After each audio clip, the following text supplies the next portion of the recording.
Hi, welcome to Cannabis Talk with the 420 Realtors. I'm Joe.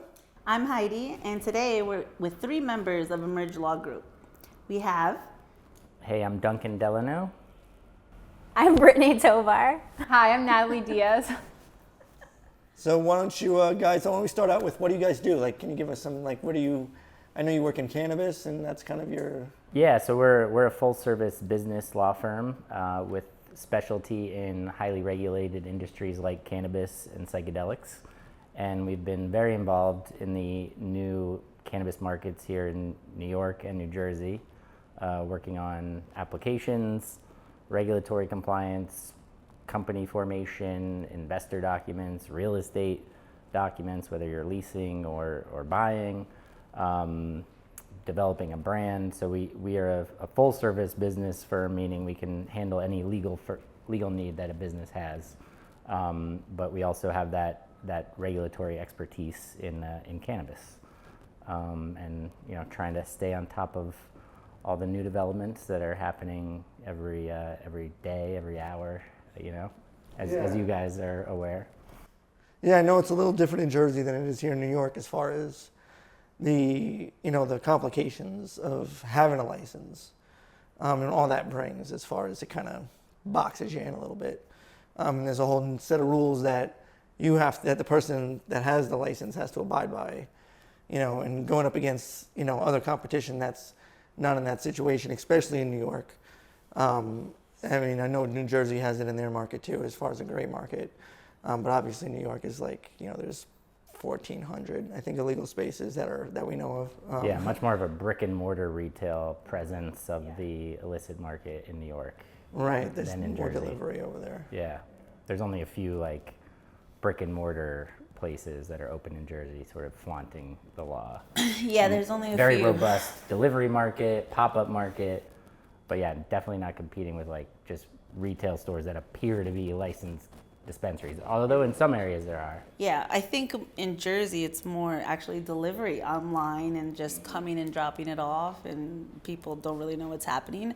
There are a couple of stores that finally opened, not MSO backed, so finally some mom and pops, one in Atlantic City last week, which actually someone told me like, hey, did you hear it? I was like, I know, it was big news. A lot of people were excited because there's so many licensee holders, but none of them are opened yet.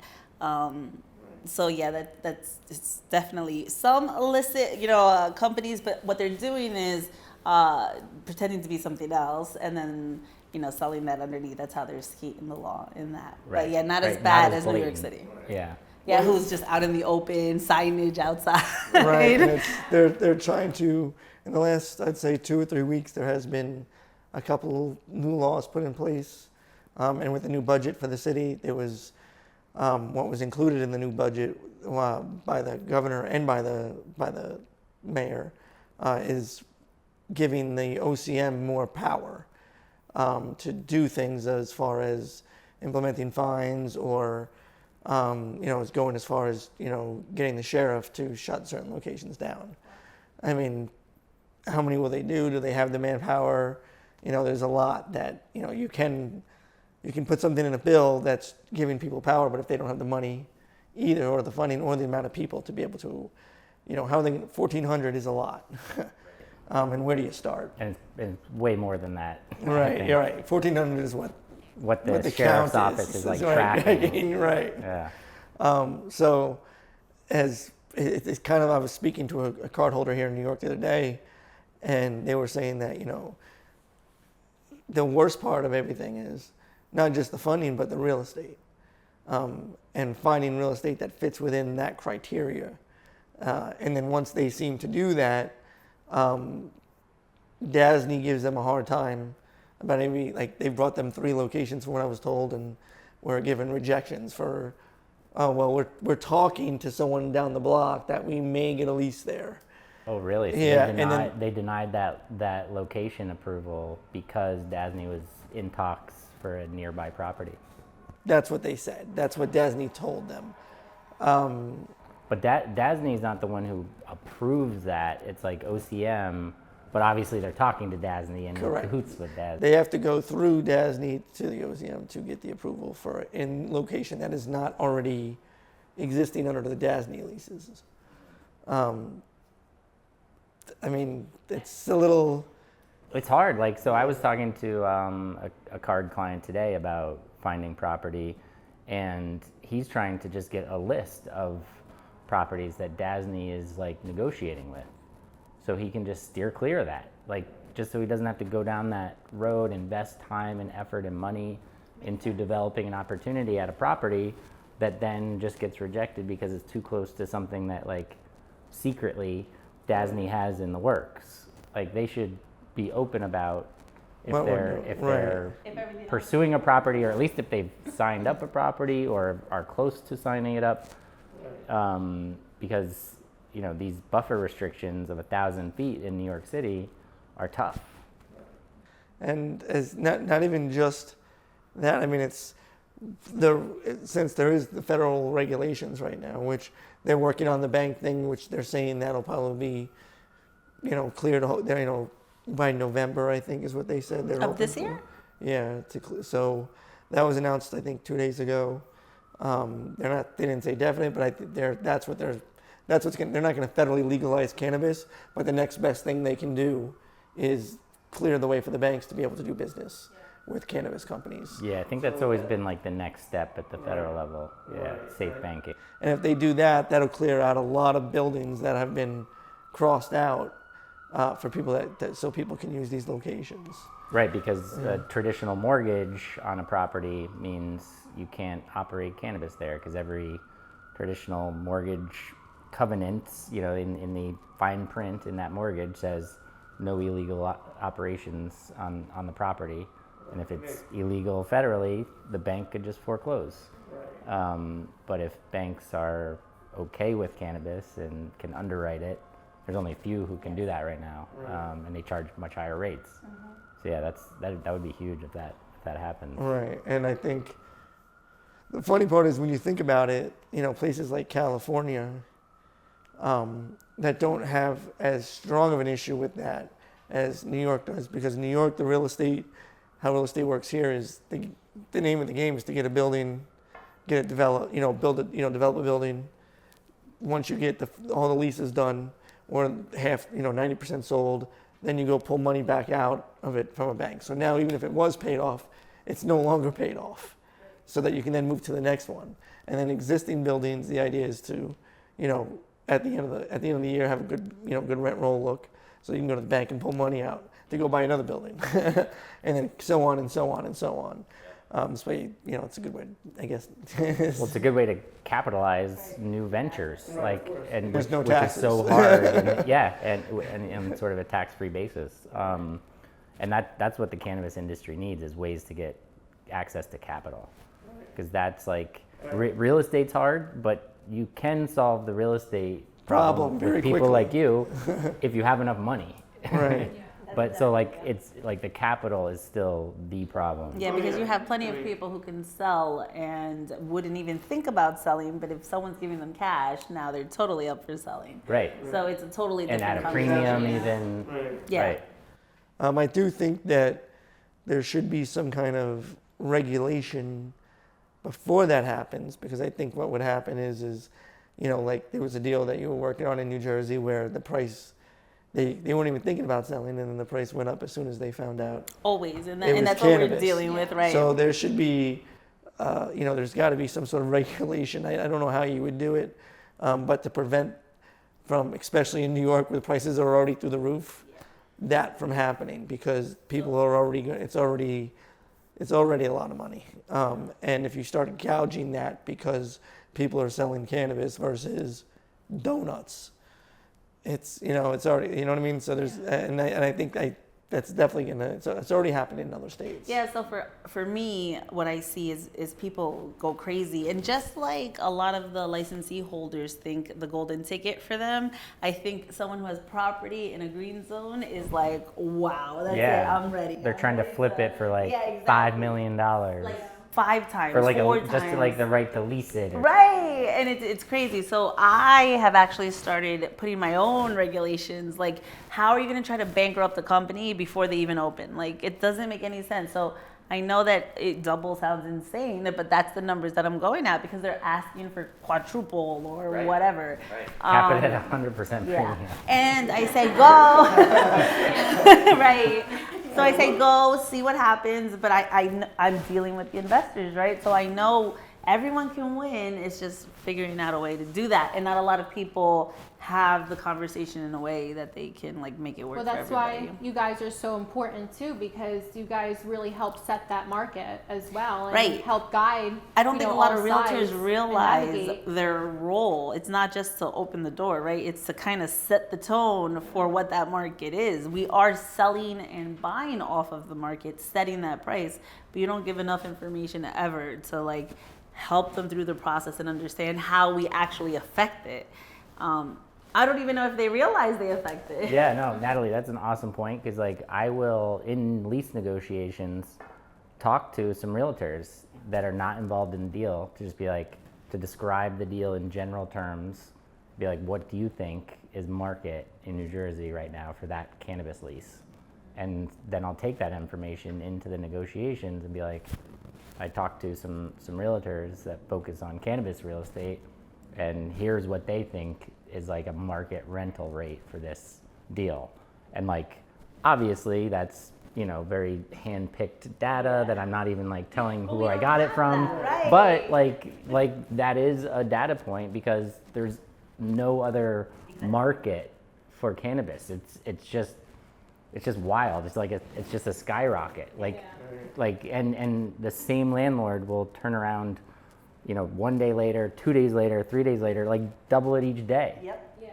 And so like, you know, there's nothing that's market. And so realtors actually do play a role in being like, yo, pump the brakes. Like you're already getting a percent of profit and you're getting like, And they have to break it down, I think, and I hate to almost say this, you know, be recorded, but the residential and commercial, that's key because in residential, it's very hard to do that. But in commercial, it's the name of the game, you know what I mean? And if you don't know it's a lot that, less regulated. right, Yep. right, yeah, it's if you don't know that, you don't know how to present it that way. So that's why I kind of tell everybody, like, you're crazy, let's not, everyone wants to make money, so let's, you know, do it and make money, but at the same time, let them flourish and then kind of go from there. Right, because Like, what else would you be offering? and not just that, I mean, you're thinking of the long-term stability of the whole community, of the whole business.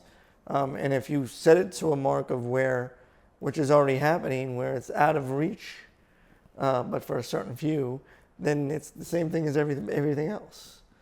And the point of this is, yes, there's obviously, this is a capitalist country, and that's how we make our money. But there's also, you're shooting yourself in the foot in the long run, because if you only look at the big companies and say the bigger corporations that want to come in and kind of take over, not just in New York but in other states that are opening up or that haven't opened up yet fully, then you're going to set up a situation to where you'll have basically no control over the market whatsoever, kind of like a Walmart situation, where like a Walmart comes in, puts their prices below, you know, where they're losing money for the first year just to put everybody out of business, and now you only have one place to shop. And then when that place goes out of business, like we are seeing now with Walmart in places like Chicago, where they went out of business and people are like, we have nowhere to shop. Literally, there's whole neighborhoods in Chicago that have nowhere to grocery shop because all they had was Walmart. So you put yourself to that, into that situation to where an eighth will cost you $100 eventually. And people laugh now because everything is so cheap right now. But if we don't get a control over it, and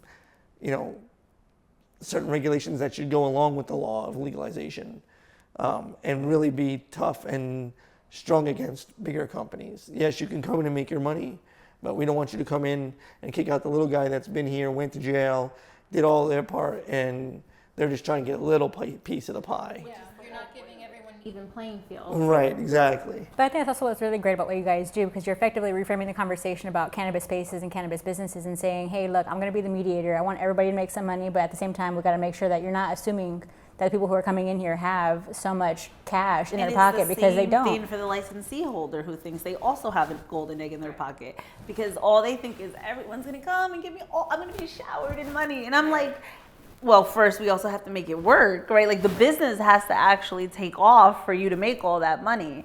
But it's very hard when you have nothing or have had nothing and all of a sudden you have the possibility. It's like so many emotions take over that it's very hard to filter all the other noise.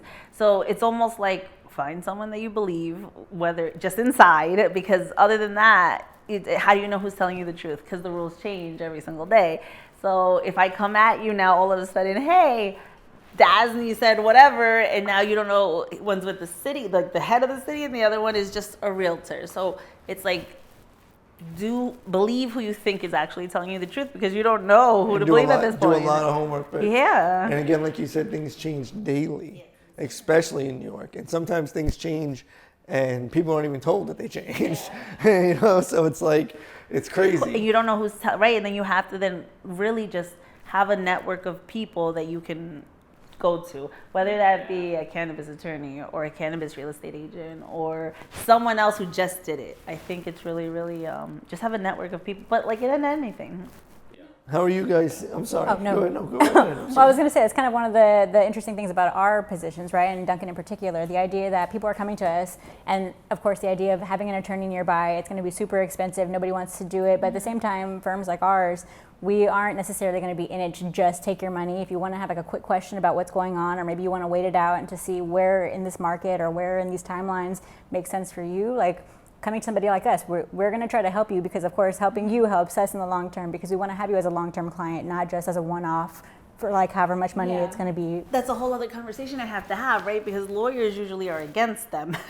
It's not for them. So I have to reframe that too for them and say, you know, this is the first time because of this that, yes, it costs you money to have them on your side, but understand that's an asset.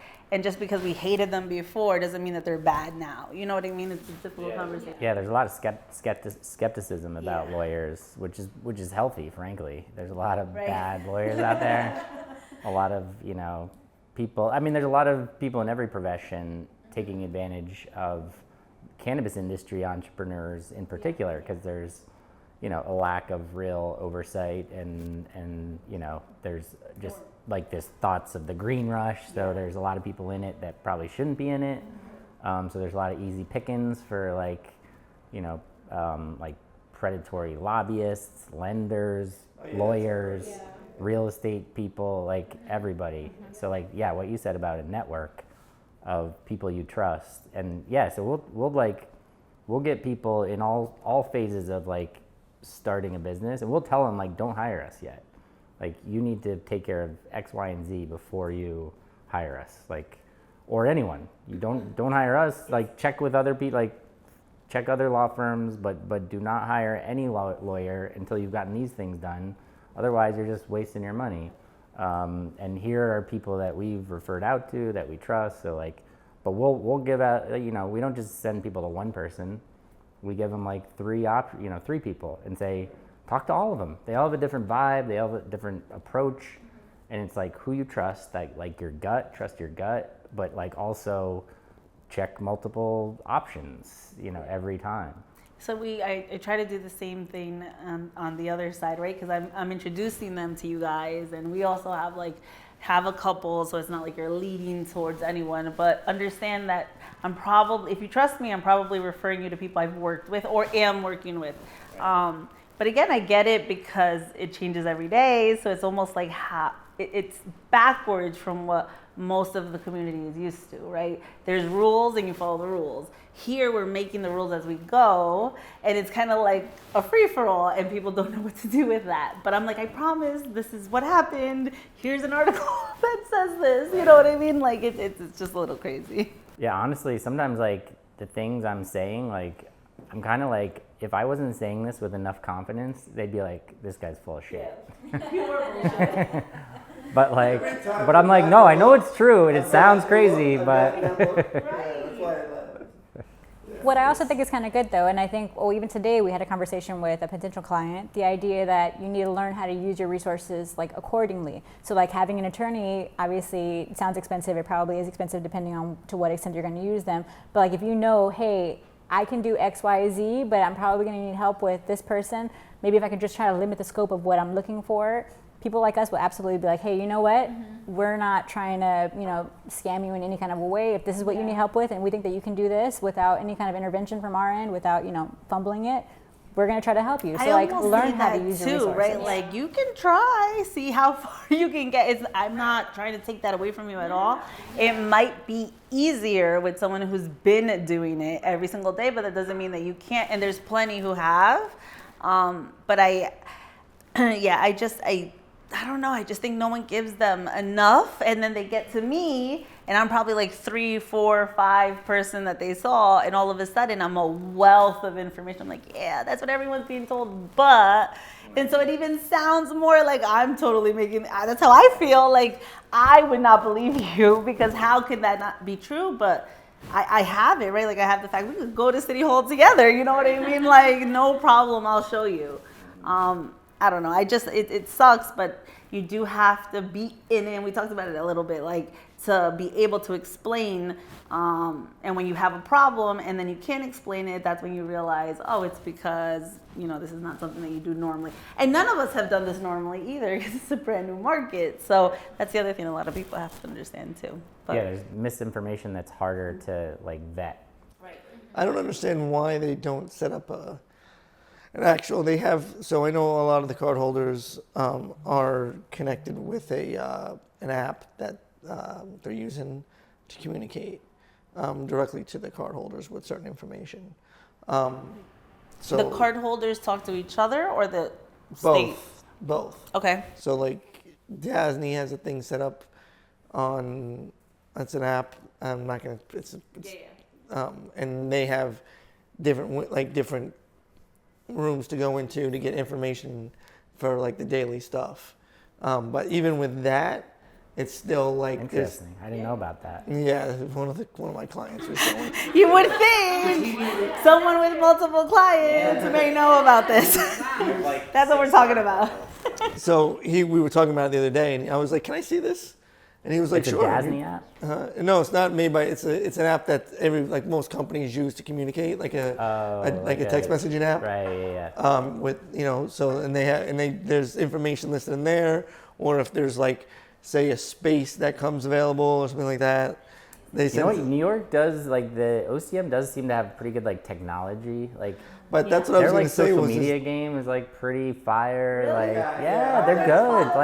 Compared to the CRC, which is your old uncle getting on Facebook for the first time. Exactly. The guy that doesn't have the profile picture. Yeah. No, OCM is but the OCM is a lot of it's smoke and mirrors with good messaging and PR and public And I think this is why they don't have a general. They have a website, they have an app, but they don't have. It's not updated. It's not.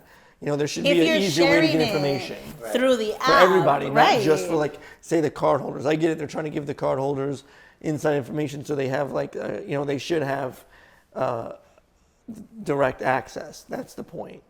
But if the direct access isn't sometimes exactly the right thing, or I don't even know how to I'll be honest about it. Just when I see people that are told one thing and it's something else, that's kind of a lot of that's happening, and it's making everything more difficult. Right, because and if you're trying to set the rules and the guidelines and the process by app and online guidance and Instagram and training sessions with the card winners and then regulations it's there's so many layers of what controls, and there's inconsistencies among them. Right. So not just that, but there's once they're a license holder, there's so many more some of it's ridiculous, and just the amount of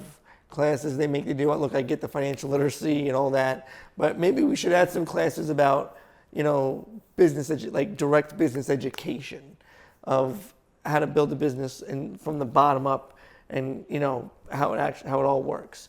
And they did help them with the LLCs and things like that nature. But like when you see, the marketing or like the names that are used, why was there, if you're there to hold their hand and show them the way, why would you not say something?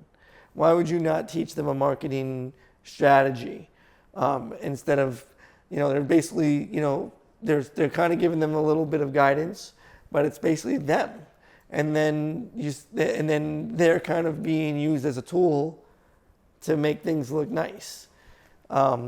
I mean, New York does that way better than Jersey. It's like, you said like the smoke and mirror thing, right? So it's crazy because it feels like they're cradling me and then I don't have anything.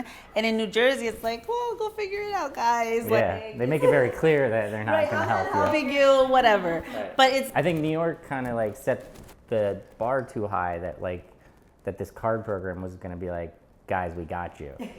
yeah. Generational wealth. Just wait. Don't worry about it. It'll be there. Next year, you're going to be. We're going to give you property. We're going to give you funding. Yeah. And now it's like. I know there's a lot of upset people. And look, when they give out 300 licenses instead of the original 50 or 60 or whatever it was supposed to be, whatever it was, I guess I don't know why they did that, but.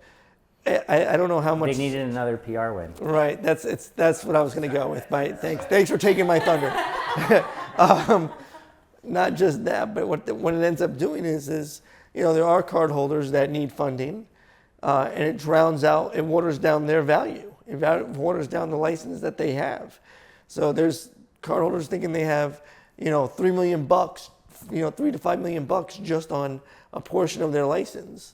And it's nowhere near that. It's if it's lucky to be worth anything at this point, because it's gonna have to be. It's a business, and you're gonna have to. It's not. If there was 20 of them issued, that's one thing, but there was 300, and there's gonna be another.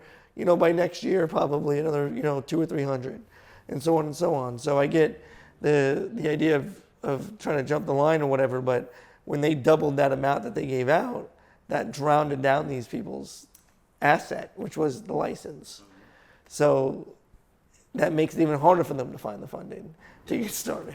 I mean, in New York, it's kind of crazy because when some of the guys were talking per number, like their license number is their number. And I was like, why do they know the numbers? Because in Jersey, it's not like that, right? And then I understood because there was a certain limit, so it's more valuable. And then they're still stuck on that, even though there's way double than what they were supposed to have originally. I found that very interesting when I was sitting there. I'm like, I couldn't get it, but I understand why, because you were sold a dream that now they took away from you. It's way worse than just not giving you anything at all. Yeah. So, I think, as far as we were going to try to be more positive, weren't we? Yes, I was just trying to go that way. It's hard. It is hard because you're trying to find, positives in what's going on, and there are positives. Things are, This is legal in New Jersey and New York. That's totally positive. Right. It's somewhere. Right, somewhere. But the idea would be to, like when you look at other markets like that have opened after New York or right with New York, places Vegas, Missouri, and they seemed to have seamless issues. Arizona. Yeah, Arizona, Missouri. They were open the first 2 months we were open. And in the same 2 months, they made $20 million in taxes, and we made $20,000. So yeah, I just feel like we're going right back to that conversation that we initially had, where at the end of the day, it's all about who has the most money, and the one who has the most money is the one that can put more of that money into branding themselves, making themselves a bigger name, and making themselves stand out more than the little guys. And now that they have this funnel of money coming in, then they can expand. Right. So it's and that's capitalism, but this program was not built as capitalism. It was almost like cannabis socialism, where you were getting a turnkey facility. That's what they said it was going to be. Because you were impacted by the war on drugs, so we're going to make up for it, with this. But it is now reverted to capitalism, right? Which is but now it's but not only capitalism that, 10 now it's times harder. right? Because now you have these restrictions that were meant to protect, the social equity, the justice impacted person, justice involved person, that just make it harder to raise money. Right. Like when you can't give out more than 49% of your company for 4 years. That's my next question. So there's a stipulation in New York for that time period, where in Jersey it stays as it is. So in Jersey it's 2 years for most companies. Okay. Yeah. So if you're like a social equity company, diversely owned company, impact zone, actually I think every company, the majority owner at the time of submitting the conversion application has to be the majority owner for 2 years after you open. And that's it. That's it. Okay. So it's like a 2-year period, 2 years after you're open. And now Interesting to me that hasn't come up in the conversations in Jersey as an exit strategy, but it did definitely in New York. It was a big, that 4-year number was right away. And I didn't even notice it in New Jersey because people just wanted to give money and be involved in the cannabis any way possible at the time that was happening. And to be honest, like 2 years, like we've set up structured deals where there's an automatic conversion of equity after that 2-year period, where the capital, becomes a majority holder at that point. Because the original deal, they're providing, $1.5 million of capital or something. They want more than just passive 49%. Right. That's America. Money talks. Yeah. And so we've structured many deals where there's an automatic transfer of equity after that 2-year period. But I think that is easier to get comfortable with for investors than 4 years. Yeah. Because 4 years in the cannabis industry. Just the fact that it didn't come up to me is what's crazy. Yeah, like where this market will be 4 years from now, Right. like who the fuck knows? Right, exactly, especially with what's going on. State commerce, like Yeah, there's an election year coming up. Like there's a lot of things can change. Right. So like if you're, and that's just a long time. You hear about, and our card clients get approached about selling their license, quote unquote. But like, the way we structure those sales, it's not like, oh, give me, $5 million and here's the license. It's like, no, I have to remain 51% on paper with sole control on paper for 4 years. Like, but then we need to like figure out how to structure that to like, get around that kind of, and I think that's what they're trying to stop is selling. But a lot of these people that get these licenses, like if they could get, a few $100,000 of cash at closing for this opportunity that they, had to pay $2,000 for, and maybe hopefully they didn't spend too much on anything else, and anyone else helping them, like that, that's not a bad deal, and like trying to shut that down, I don't know, it's sort of like it's taking away an exit opportunity. Right, and also help like. Obviously. But that's just a long time to stay married to someone that you've already sold to or that you've already bought from. Like, right, there's a lot that can happen in 4 years. It's like divorcing and living in the same house for 4 years. Right. Like and keeping that house like functioning, like without the kids noticing, or like the kids' agencies noticing, like or schools or anyone, like What else do you guys handle as far as not just initiating the license and all that good stuff and negotiating deals? I know you guys do help with extensions and things like that, because that's obviously a big need right now in Jersey because of all the holdups going on over there. Yeah, we've been doing a lot of conditional license extensions for our clients, which is like all over the map. Like I think the CRC is like kind of learning the process because they're just going through this for the first time. They set it up, but they're learning it as we go. Yeah. Right. So like even, we sort of clarified just yesterday that their form of email, like reminder email to all the license holders that their license is expiring, it's the wrong automated message. It talks about, it's as if it were addressed to an annual license holder where different renewal provisions apply, where you have to apply like, no earlier than 90 days and no later than 30 days or something like that. And those rules don't apply. Yeah, between 6 months and 3 months before the expiration. And so it says this in the email that you get, I think, I don't know about 60, but at least 30 days, 15 days, 10 days, 5 days before your expiration, you get this automated email, and it has misinformation about how to extend your conditional license. And so like all of our clients are obviously completely confused and freaking out, and like I even have like intelligent like cannabis law colleagues asking questions on our sort of group email about like, wait, do we need to do a conditional license extension and a license renewal application online? Like, you know, just because they had created some automated email, and it's like.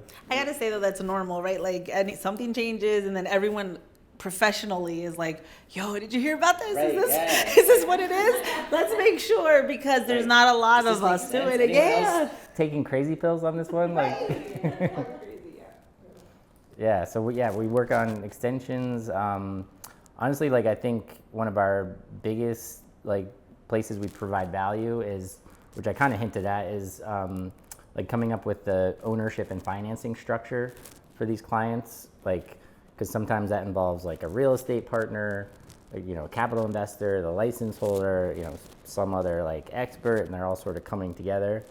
And the business deal kind of is what it is, but we have to make that work within those regulatory restrictions, which is not easy. And so like that's honestly, and I don't want to claim all that credit, because most of it is my like securities law colleague partners who like, you know, deal with sort of companies raising capital and issuing securities, you know, stock, membership interests, whatever. But coming up with the sort of the right mix of, you know, debt capital, equity capital, you know, other tools that are sort of, you know, work together to like redistribute the profits however they're meant to be, you know. So that's like sort of like a big area where, you know, there's certain things that you can kind of get through without really good lawyers. Like honestly, like license application work, it's you know, you have to dot all your I's and cross all your T's, but it's not like rocket science. Yeah, some of my clients that got cards did it themselves. Yeah, exactly. And yeah, the New York is even trying to facilitate that, and even says that you don't need a lawyer to fill this out. And it was true. That's why we only charged $2,000 to help, like as a flat fee to do card applications, because we realized there wasn't much to it. Like, there's no room to even put any like fluff in there. Yeah, I know there was certain firms that were. They were charging like $50,000. Yeah, not just that, but they were like, there were certain ones that wanted to like I think I was telling you about memberships, where it was like a membership fee instead of a retainer. So it was written as like a membership for like $4,000 a month, but they wouldn't even start the process until you joined the membership. So I was, and this was 2 years ago, before there was any guidance, anything. So like people could be paying, you'd be up to $100,000 before you even get to even know what you're really getting into. Yeah. So it was crazy that people were, really taking advantage even then. But that's New York. That's the United States. Yeah. That's Jersey too. Yeah.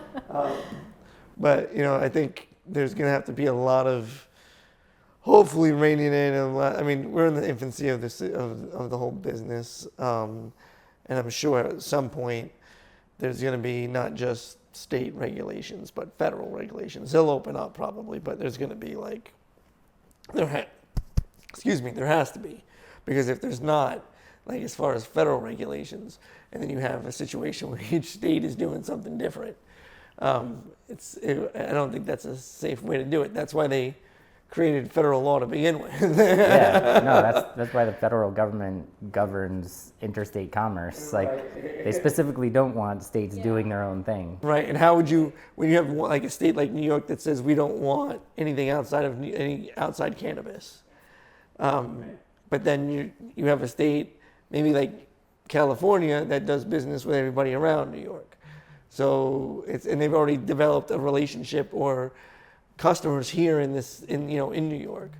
There's going to have to be some kind of interlocking. I think that's key too for us, because we share so much New Jersey, New York. Like, they have to do something, because that's just what it is here. We live and work in both these states.